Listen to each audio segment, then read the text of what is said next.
Go. बर्तमान बड़ खबर सुना प्रेमिक बड़ खुशी खबर तेज सुना रूपा दर है बड़ परिवर्तन आज सुना दर केते ओडिशा रे पुणी बढ़िला कि कमिला दाम जानतु संपूर्ण डिटेल्स इनफॉरमेशन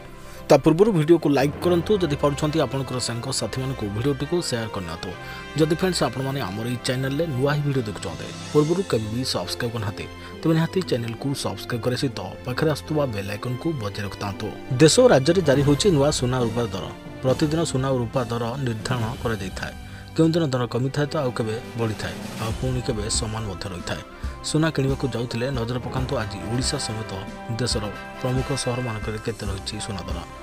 तेज आज भारतीय बजार में 22 कैरेट सुना दर 10 ग्राम प्रति 81,350 टंका होते बेले 24 कैरेट सुना मूल्य 10 ग्राम प्रति 85,420 टंका रही गतकाली अपेक्षा आज सुना दर में सामान्य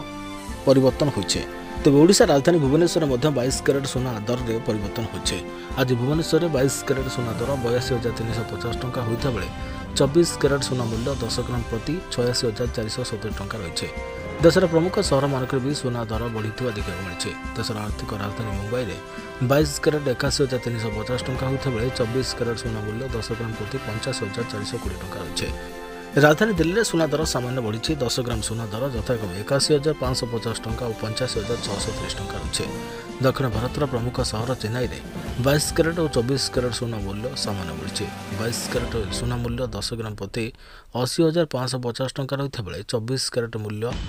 84,580 टंका रही रेकर्ड होइछे पूर्व भारतर प्रमुख सहर कोलकाता में 22 कैरेट और 24 कैरेट सुना मूल्य यथाक्रमे 82,350 टंका और 86,470 टंका रही बेंगालुरु में 22 कैरेट और 24 कैरेट सुना मूल्य यथाक्रमे 81,700 टंका